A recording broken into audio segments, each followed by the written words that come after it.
because we need to take care of our military, and because the Democrats, who don't believe in that, added things that they wanted in order to get their votes.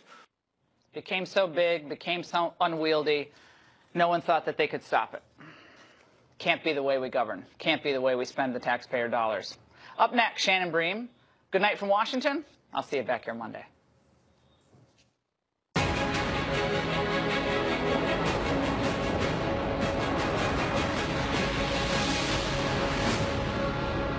Hello and welcome to Fox News at Night. I'm Shannon Bream in Washington.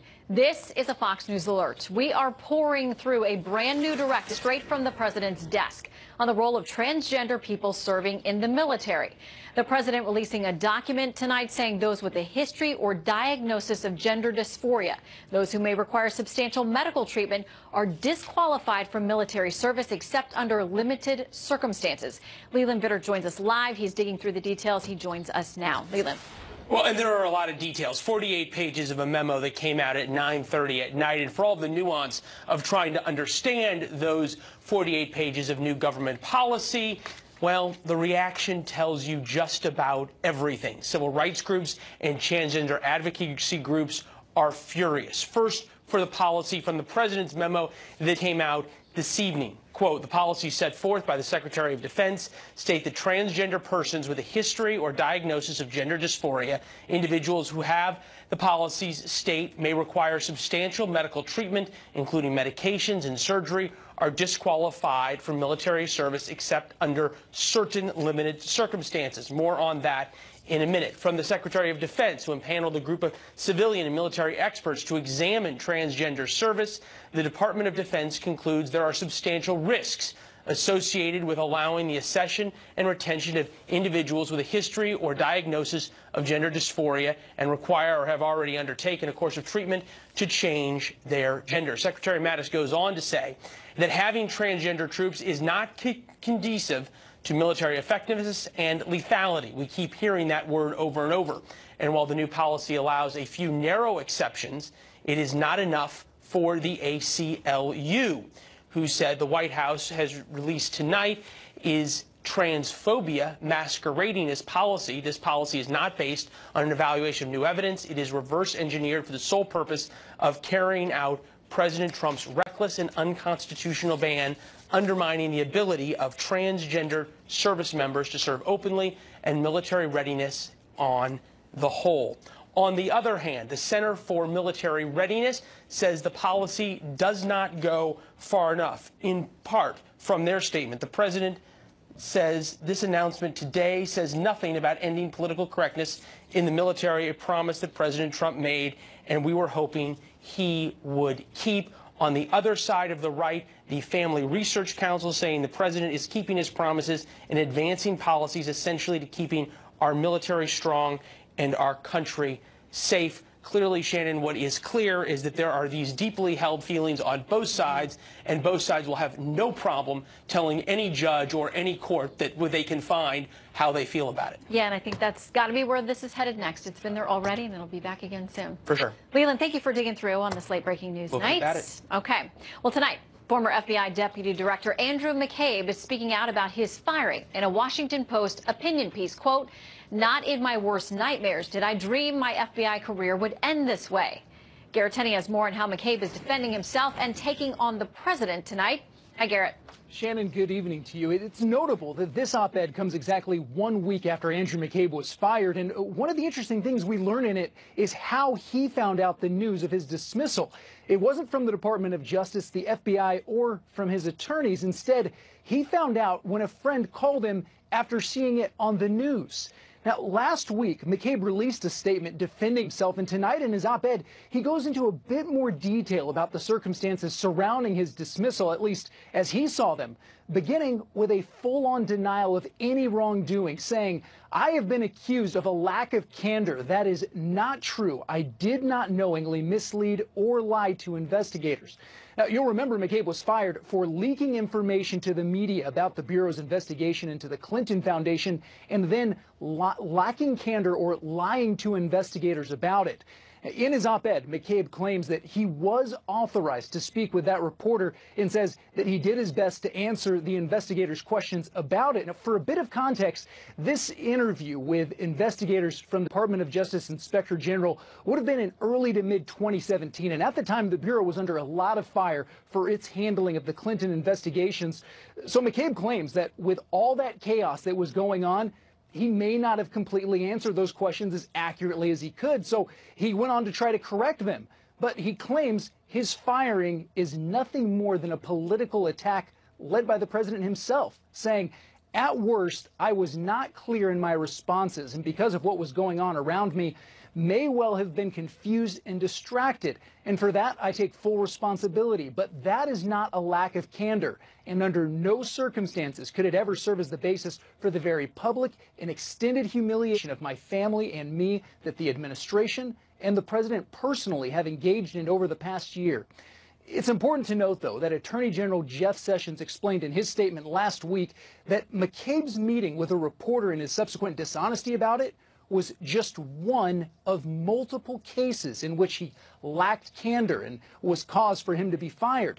Just a couple of days ago, current FBI Director Christopher Wray also said McCabe's case was handled by the book, and he denied that any politics played a role in that decision. I want to be careful about what I can say about the process, but I will tell you that my commitment to making sure that our process is followed, that it relies on objective input, and that most importantly, it is not based on political or partisan influence, is something I am utterly unyielding on. And it's important to remember as well that Andrew McCabe is now fighting for his pension, which is estimated to be worth more than $1.5 million. He's hired a legal team to challenge his firing in court, and this op-ed is certainly one of their first steps to try and win this case in the court of public opinion. Shannon? It's going to take a while. All right, Garrett Tenney, thank you very much. President Trump head-faked a veto, but ultimately signed a huge spending bill today to keep the government funded, along with a substantial increase in military spending. So was the veto threat a reaction to conservative criticism of what's in and what's not in this massive omnibus bill? While signing the bill, he blasted Congress and Democrats in particular for coming up with a plan he says no one had time to read and full of money he says is being wasted. And he's promising he's never going to do that again. Well, will he? Let's talk about it with our contributors. Fox News contributor Jason Chaffetz, former chairman of the House Oversight Committee, and Juan Williams from The Five joining us now live. Good Friday evening to both of you. Hi, Shannon. Okay, let's start Glad to there. be here. I want to play a little bit of what the president had to say today when he said he wasn't going to sign it. He is going to sign it. He doesn't like signing it. Here's what he said. But I say to Congress, I will never sign another bill like this again. I'm not going to do it again. To prevent the omnibus situation from ever happening again, I'm calling on Congress to give me a line item veto for all government spending bills, and the Senate must end. They must end the filibuster rule and get down to work. All right, Jason, you spent time serving here on Capitol Hill. Where do you think he goes with either one of those, prospective issues he's got there? He wants the line item veto on spending bills, and he wants the Senate to get rid of the filibuster, meaning they can move things with 51 votes instead of 60. A lot of opposition to both those ideas. Well, the line item veto has had some constitutional problems in the past, and as it relates to other remedies in changing the Senate rules, these things are not written, these are Senate rules. Now, the House, I do have to give them some credit. They got their spending bills and the appropriations bills done months and months ago, but you can only look at Mitch McConnell as the leader of the Senate for not bringing up these bills individually and for having the requisite debate and to release them essentially less than 48 hours and 2,000 plus pages. The president gave a little head fake and thought that everybody was going to veto it, and maybe he should have, because as a fiscal hawk, I could never have voted for that thing. It was an atrocity. Well, Juan, it had a lot of things that Democrats said they were, quote, excited about. They said they were happy about this bill. We heard praise from Senator Schumer, from House Minority Leader Nancy Pelosi. I mean, they were celebrating this thing, saying they'd gotten all of their priorities. So if the president's the best negotiator in the world, he's got the White House, the House, and the Senate, how did he end up with something that the Democrats love? Well, because I think what you got here, Shannon, is the Democrats were fearful that the president with the total control of the government, as you just described it, both houses of Congress and the White House, would have forced them to make serious cuts in domestic spending and forced them to fund his wall and make some kind of deal on the Dreamers. None of that happened. None of that, zero. So I think from the Democrats' point of view, given the reality of Republican control of Washington at this moment, they feel like, wow, you know, I got out of that trap. But I do think that listening to Congressman Chaffetz, that I sense a little disappointment, because I think from the point of conservatives, you know, the idea that this blows up the deficit, something that was so used as a bludgeon against Democrats, and particularly President Obama in the past, I think it's hard for conservatives to swallow this. And I think as a result, we've seen these head fakes, as you described it, Shannon, from the president today, which I think is, on his part, an attempted face saving, because he knows that he's got to speak to conservatives about the idea that he just blew up the deficit. All right, speaking of face saving, I want to get you both to weigh in on that piece that was in the Washington Post, the opinion piece from former Deputy FBI Director Andrew McCabe. I want to read a little bit more of it. He says this in defending himself. He says, "I did not knowingly mislead or lie to investigators. I answered questions as completely and accurately as I could. And when I realized that some of my answers were not fully accurate or may have been misunderstood, I took the initiative to correct them. At worst, I was not clear in my responses, and because of what was going on around me, may well have been confused and distracted. That is not a lack of candor." Congressman? No, it is much more deep than that. And look, if Mr. McCabe wants to waive his rights to privacy, he can open out his full personnel file immediately. If he wants to illuminate, if he wants to shine light on what really happened, there are a multitude of reasons. Many people have said multitude of reasons as to why he got fired. And tomorrow morning, he can waive that and put it all out there and see if he was fired. He wasn't fired for just one leak. There were multiple instances here, and it was the FBI itself that fired him, not President Trump, not the crazy, you know, Republicans in the House, as Trey Gowdy likes to say. It was the FBI itself that came to the conclusion that this person needed to be fired. I mean, Juan, he said that he was disoriented and sick to his stomach as he learned that he would be fired just one day before his birthday and before his retirement. He said that it was a public humiliation to him and his family. But as the congressman said, I mean, the two top people, the Inspector General, the head of the OPR office, and the FBI, those are people who were appointed or in power during the Obama administration. Those aren't Republicans who fired him. No, well, I think that technically it's the Attorney General yes. acting on their recommendations. Right. So, and I think the Attorney General was under some pressure. He's kind of in a tenuous position himself in terms of his relationship with President Trump. But I was struck by exactly what you and Congressman Chaffetz were struck by, which is that I didn't see, you know, Mr. McCabe say flat out, I didn't do anything. He says that he didn't mislead them, but then he says there were some inaccuracies and maybe I misled you at certain points, but I then took the initiative to clean it up. But I think that opens the door to people saying there's no reason for you to have offered any inaccuracy. He says that there was lots of chaos and confusion. Right. But I just thought, it looks to me like he's preparing a defense for when the actual report comes out. As you know, we don't have the actual report as yet. It is coming. That Inspector General is coming. We are all waiting for it. In the meantime, Congressman Chaffetz, and as he's known on Twitter, the real Juan Williams. Have a great weekend. Good to see you both. Thank you, Shannon. All right, another tough day for the markets. The Dow losing 425, closing at its lowest for 2018. NASDAQ also fell 174. The S&P 500 was down 53. So what does it all mean? Fox Business Network's Deirdre Bolton breaks it down for us. Deirdre. Back to January 2016 to see the stock market lose this much ground in 1 week. Keep up the great work. Financial tech stocks, they were the biggest weights. Investors are worried about three big forces: a potential trade war with China, the direction of interest rates, and the affordability of the $1.3 trillion in new government spending. Most investors think that the tariffs that we have imposed on China and the ones that China has imposed in retaliation are just the beginning. As a result, some investors are reconsidering their positions in Boeing, Apple, Nike, Intel, Starbucks. Each of those companies got between 10 and 20% of sales from China last year. The Federal Reserve raised interest rates on Wednesday, penciled in 2 more hikes for this year. Higher rates makes all borrowing more expensive. It can be a headwind for the economy and for stocks. Congress passing and the president signing that massive spending bill was a darned if you do, darned if you don't scenario for market sentiment. Today, it added pressure. Tech has been a market bright spot in the past year, but with Facebook on the ropes, that sector fell like the others. Some traders say this week feels like the brutal 2-week sell-off we saw in February, so buckle your seatbelts for next week. Shannon, back to you. All right, Deirdre, thank you very much. The Justice Department indicting 9 Iranians for conspiring to break into computers and attack U.S. agencies, businesses, and universities. DOJ officials believe all 9 are still in Iran. Comes as the woman in charge of securing the president's nuclear arsenal from hackers says the system is a very attractive target.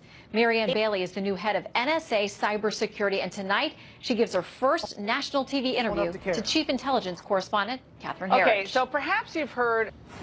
With technology brings great opportunity. We can get all of our innovation and our ingenuity focused on it. Guarding national security systems across the Defense Department and U.S. government, with hundreds of thousands of probing attacks daily. Not our kids' future with this ridiculous you don't have budget, to be a nation state and not to with have the really waste advanced tools and and mess that we see all over the environment. What are they trying to accomplish? We don't have to do that anymore. Each nation kind of has their own thing that they're looking at. Certain nations want to take intellectual property, so they're looking for economic gain. Certain nations want to disrupt.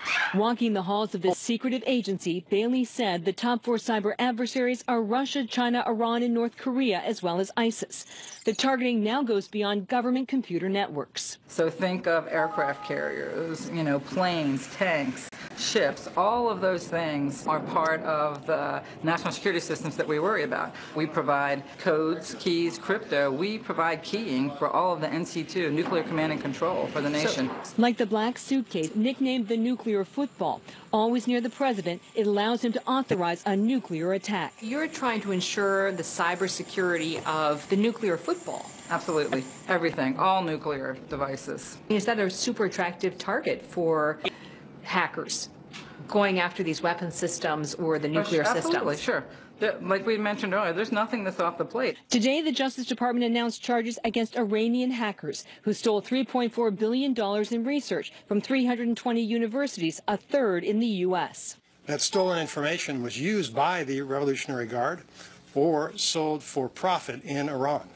When there's a major cybersecurity event targeting U.S. government or military networks, NSA is either called in or deploys a team of specialists to limit the damage and identify the hackers. So it's my job to actually catch hackers when they hack our systems. 28-year-old Charles Hobson is part of NSA's cyber SWAT team, who rarely speaks publicly. We want to tell the story of how they got in so we can prevent them from having future success. With sanctions recently imposed on Russia for attacking the power grid in the 2016 election, Bailey said information operations are not new, but social media is like throwing gasoline on the fire. With sanctions recently imposed on Russia for attacking the power grid and the 2016 election, Bailey said information operations are not new, but social media is like throwing gasoline on the fire. Shannon? Catherine Herridge, thank you very much. Well, the French Interior Minister says the 26-year-old suspect in a hostage-taking situation in southern France was shot dead by police after he stormed a supermarket. French officials say 2 other people were also killed and a number of others injured. There are reports the attacker claimed allegiance to ISIS. New fallout tonight from Roy Moore's Senate campaign tarred by allegations of sexual misconduct. An attorney for one of his accusers says 2 Moore supporters offered $10,000 if he would agree to drop his client.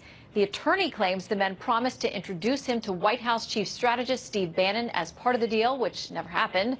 It's all according to the Washington Post. Well, Wednesday night in Northern California, a car filled with propane tanks that the driver apparently intentionally ignited breached the perimeter of Travis Air Force Base after speeding through a gate. The car lurched into a ditch and burst into flames, killing the driver. That incident is reportedly being investigated as a possible act of terrorism. Well, it's going to be a busy Saturday here on the National Mall in Washington. More than 500,000 people expected to attend the March for Our Lives. So we're going to chat with one Parkland High School survivor who's been speaking out in support of the Second Amendment. It is the mainstream media blacklisting him because of that. Keep it right here. Demonstrations scheduled nationwide. The California Supreme Court has made a notable ruling in the protection of its college students. Trace Gallagher joins us more on that case, as well as an interesting defense weapon being suggested for some schools in Pennsylvania. Trace. Shannon, until now, the courts had found that only schools through the 12th grade were responsible for protecting students from violence. This ruling by the California Supreme Court takes it up a level, saying colleges also have a reasonable duty to protect students, writing, quote, students are comparatively vulnerable and dependent on their colleges for a safe environment. Colleges have a superior ability to provide that safety with respect to activities they sponsor or facilities they control. This all stems from a 2009 case where a student at UCLA was stabbed and nearly killed by a fellow classmate. The victim sued the University of California system and several UCLA employees, arguing that before the stabbing, the attacker made it very clear to the university that students were harassing him and that he wanted to be moved. He also warned UCLA of dire consequences if he wasn't moved, and yet he wasn't moved. Turns out a few months before the stabbing, the same student went to campus mental health after hearing voices and was expelled from university housing after a confrontation with another student. This ruling essentially equates colleges with transportation companies like airlines and hotels that must reasonably protect their passengers and guests, and that differs from normal businesses, which are only responsible for their own conduct. This ruling stands to affect hundreds of thousands of students across the nation's largest state. And speaking of protecting kids, the superintendent of the Blue Mountain School District in Pennsylvania has come up with a novel concept, allowing students to protect themselves against potential school shooters with rocks. Every classroom has been equipped with a 5-gallon bucket full of Riverstone. If an armed intruder attempts to gain entrance to any of our classrooms, they will face a classroom full of students armed with rocks, and they will be stoned. The students and teachers were also given active shooter training, teaching them how to evade a suspect. But if they get locked in a classroom, at least they'll have something to throw should the shooter come inside. Shannon. All right, Trace, thank you very much. The California bullet train, already way over budget and woefully behind schedule, is facing new problems tonight. William Lajeunesse reports from Los Angeles. California has plenty of problems. Getting from San Francisco to L.A. isn't one of them, unless you believe Governor Jerry Brown. I like trains. I like high-speed trains even better. Brown remains the biggest cheerleader for what critics call a billion-dollar boondoggle, a train that seems unlikely to ever connect the state's two largest cities. It's not that expensive. We can afford it. In fact, we cannot not afford it. But an audit last week found Brown's bullet train would cost not $33 billion as pledged, but double, perhaps triple that, $98 billion. We have over 119 miles under design and construction. We have 17 current active construction sites. Voters approved the project in 2008, predicated on a series of promises, now almost entirely broken. San Francisco to L.A. in 2 hours and 40 minutes? No. Initial completion date 2020? No. Private sector investment? No. Big federal subsidy? No. Financially self-sufficient? Highly unlikely. The California high-speed rail project will never be completed. Politicians do this because they want projects to move ahead, and they figure they'll be out of office by the time that these projects finally get completed. Cities, counties, water companies, farm bureaus, and landowners sued to stop the project. We understand what the politicians say. The reality is, can anybody tell us what we're sacrificing this stuff for, because they can't complete the project? California's Supreme Court found state officials misled the public about the project, but didn't stop it. Rail officials now say the earliest any train could reach San Francisco or L.A. is 2029, 2 decades after it was approved by voters. There isn't the money for it, and it will eventually get canceled, so we should cancel it right now to save taxpayers money. Governor Brown invited President Trump to visit the train. He didn't, and Republicans have no interest in bailing out California. Well, that leaves Governor Brown with a legacy, only not the one he hoped for. Instead of being hailed as a visionary when he leaves office in January, Brown's bullet train may go down as the biggest waste of money in state history. Shannon? All right, William. We'll keep an eye on it. Thank you. Well, this busy Friday began with a tweet threatening a veto, but in the end, the president decided to boost the military. He said that spending enough of the omnibus bill was enough. It almost had, though, no border wall money. It was chock full of things that Democrats called, quote, exciting. So the president said it was calling it a disgrace and say it could lead to his impeachment. Well, tonight's panel will break it down for us. Julian Epstein, a Democrat who served as former chief counsel for the House Judiciary Committee. Washington Examiner White House correspondent Sarah Westwood and Daily Caller editorial director Vince Colanese. Man, your 10 jobs that you have. That's a good one. Yeah, that's a good one. Thank you all for joining us tonight. There's been a lot of partisan chatter about this, the fact that Democrats kind of rolled the president, Julian, that they got what they wanted, docketing it solved. They can campaign on it this fall now, but they got a lot of the money they wanted for domestic issues, and he didn't cut off a lot of things that he said he wouldn't fund. Yeah, and apart from him looking like he kind of doesn't know what he's doing, one minute he's saying he's going to veto the bill, next minute he's signing it, and he'll say, I'll never sign a bill like this again. It's a little bit unpresidential, to say the least. I mean, I understand where conservatives are coming from on this. I mean, what has this president done for the working class people that voted for him? Well, a lot of people would say the tax cuts. Well, yeah, 80% of the benefits of the tax cut went to the wealthy elite and Trump's buddies. 80%, though, of people in this country are getting a tax cut. 80% of people who pay taxes. Absolutely incorrect. No, that's not me. That's the Tax Policy Center, which is not conservative. Tax Policy Center says that over 50% of the people, as we get out years, will see tax increases. That's what the Tax Policy Center says. They said 80% people are getting tax cuts, 15% don't change, and 5% may have an increase. For the first 2 to 3 years, perhaps they'll see a very minimal tax cut. Well, that still counts as a cut. The majority of Americans will see a tax increase in the out years. Well, we can talk about it. If these tax cuts don't get renewed. This isn't a tax debate, but 80% of the benefits are going to the wealthy elite. So what does this bill do? The tax bill heaped $1 trillion of debt on the backs of working class Americans. This bill is going to heap another $1 trillion of debt on the working class Americans. And what else is in here? A lot of pork. He's feeding the swamp. He didn't get a wall. Schumer got a tunnel. And I kind of understand where a lot of conservatives are coming from on this. What is this president doing for the people that voted for him? And the knock on him has always been that he always overpromises and doesn't deliver. And it's hard to see what he's delivered. Yeah, well, Sarah, a lot of folks this morning, when he started saying he was going to veto, first of all, you all know there's a complete meltdown freak out this morning in Washington when he said that, because all these folks on the hill are like, wait a minute, there's no way at the last minute he could do this. There were others who said, great, I'll give you a pen so you can veto this thing and I'll help you. Right, but there were some allies of the president, even people who supported a veto in principle, who were confused about why Trump waited until after the bill had passed both chambers of Congress to oppose it, when the White House had spent all day on Thursday saying this $1.6 billion that we got for the wall is a victory. This is great. We finally have a down payment on the wall. It has everything we wanted. They were touting sort of unity within the Republican Party with regards to the bill.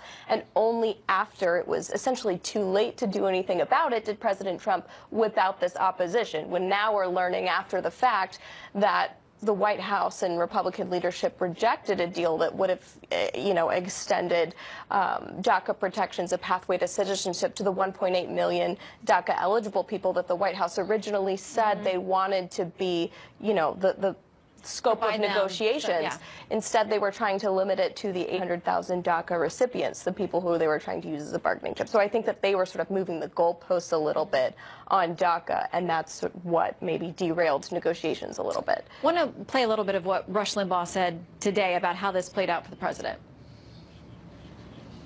It's time to stop thinking of the Congress as made up of Republicans and Democrats. This remains what it always has been: establishment versus outsider. Ruling class versus Trump and his voters. This budget is an absolute disgrace. Apart from the absence of any dealing with the DACA kids, the immigration aspects of this budget are nothing more than a huge victory for the open borders people. A huge victory for the anti-enforcement of immigration law people. Nancy Pelosi was gloating on the floor of the House. She said to the president, if you want to think you're getting a wall, you just think it and sign the bill. So, Vince, he frames this as the president versus the swamp. Well, Republicans are the ones who ultimately, the Republican leadership are the ones that put the president over the barrel here. I mean, this is truly, his complaints about this bill, he's complaining basically about this process. You've got the leaders of the Republican Party who ultimately have allowed just 48 hours to read a bill that's 2,200 pages long. And insofar as inside of that bill are all these things that only benefit Democrats. To Rush's point just now, that on immigration, everything was squishy. It places restrictions on the amount of deportations. It maintains funding for sanctuary cities.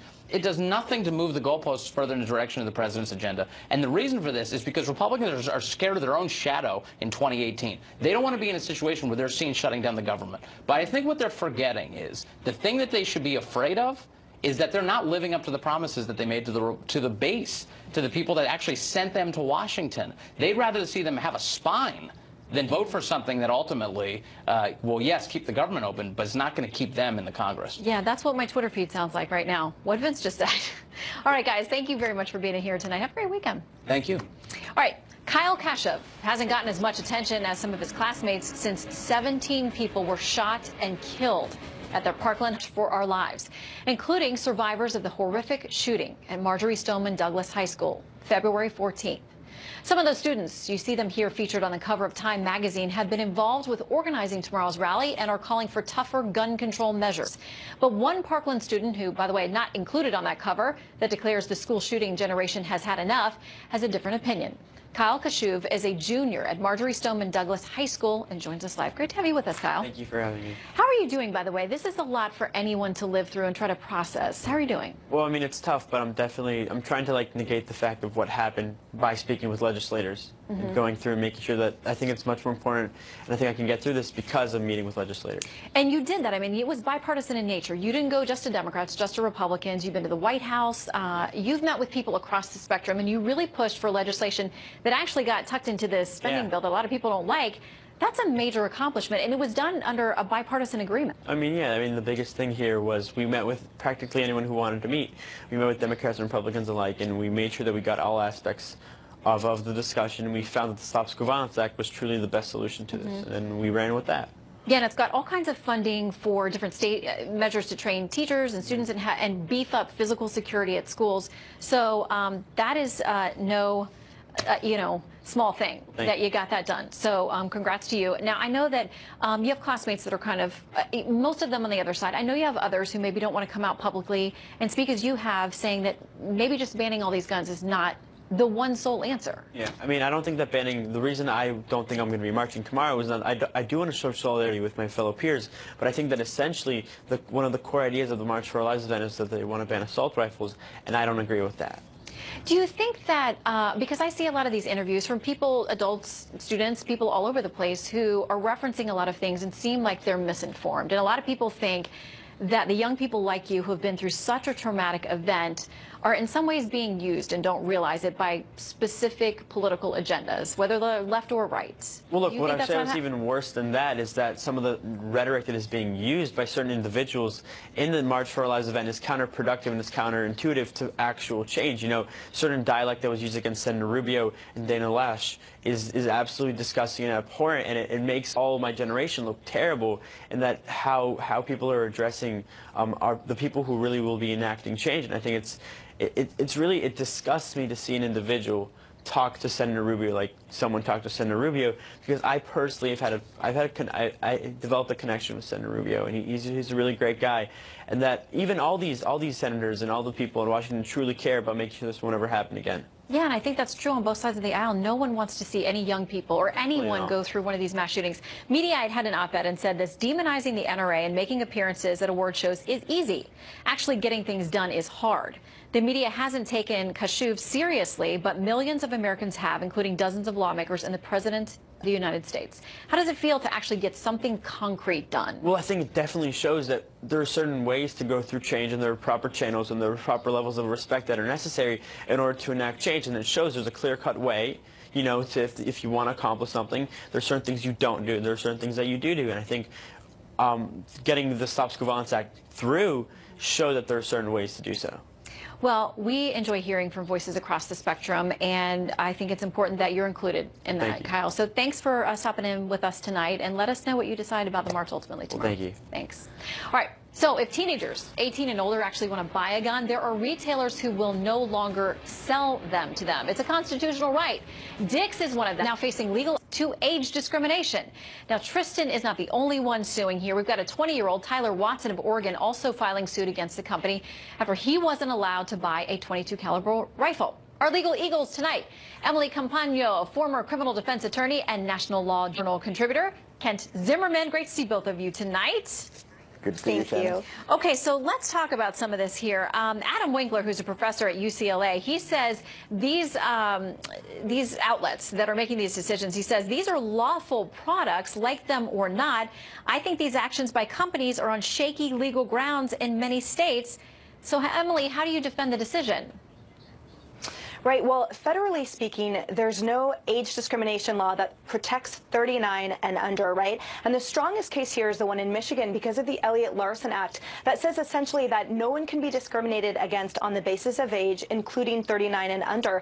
However, the Michigan Court of Appeals has construed that, as have other states, that when we're talking about younger people, it's really in the realm of employment.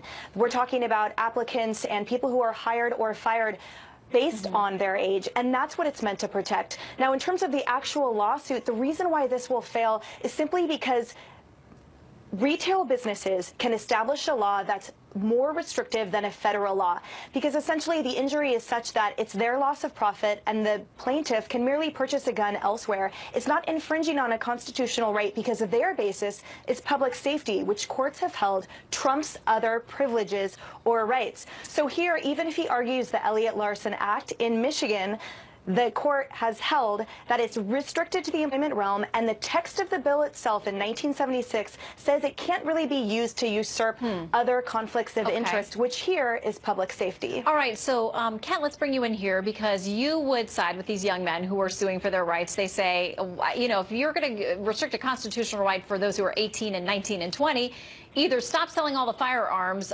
or you have to give us a better reason here. This is a constitutional right that you're limiting. You know, let me read something that comes from Dick's, and it's not specifically in response to these cases, but it's about the more broad decisions about that they've made with restricting gun sales and restricting the kinds of things that they'll sell. They've said this. They say, we support and respect the Second Amendment, and we recognize and appreciate that the vast majority of gun owners in this country are responsible, law-abiding citizens. But we have to help solve the problem that's in front of us. Gun violence is an epidemic that's taking the lives of too many people, including the brightest hope for the future of America, our kids. They say this is their decision. So, you know, Shannon, I actually agree with Dick's that we need to be responsible. More needs to be done to stop the school shootings. But we're a nation of laws, and the law in Michigan says retailers cannot discriminate based on age unless there's a prior law that forces them to do so. And so in this case, the Michigan case, I think Dick's, as notable and as much as people may want to applaud them for trying to take a stand, they can't violate Michigan law. And if people want to change Michigan law, they can go vote in elections and elect people who will do that. But the law is the law in Michigan, and I think Dick's will lose this one. Right, and Emily, you know, right now one of the arguments out there, especially on the left, is that if you're in the stream of commerce, if you're in business, you got to serve whoever comes in the door. So, you know, even as a private business, people are making that argument. How would that work here? Should these outlets stop selling guns altogether? Do you think that ultimately they'll be forced to serve anyone who has a legal right to these guns? Exactly. That's a viable argument when it's applied to different arenas. Again, drilling down into the public safety argument, courts have also held that in either highly regulated things like alcohol or highly addictive things like tobacco, they've held that there can be more restrictive laws as applied to children, which here, this is what that applies to. So that's why, again, this will be upheld. It's because it has to do with children and public safety. And for those reasons, it trumps the privilege or the rights that the children would otherwise enjoy via access. Kent's not buying it. Quick final word to you, Kent. Listen, I think that whatever people's motives are, whatever side of this debate you're on, I think we could all agree we're a nation of laws. We should follow them. If people don't like the laws, they can elect people who will change them. I think it's dangerous territory when we say, you know what, we don't like the law, we don't have to follow it, and I would not go down that road. So as much as people may support Dick's, I think they're going to lose this one. That's my take. All right, Emily and Kent, thank you very much for weighing in tonight. Have a great weekend. Thanks, Shannon. All right, let us know at home. You're the jury, how you would decide. Tweet us at Fox News Night or at Shannon Bream. Let us know how you would rule. Were you a juror in this case? Coming up, the Fox News at Night team celebrates National Puppy Day and all the puppers that we call family.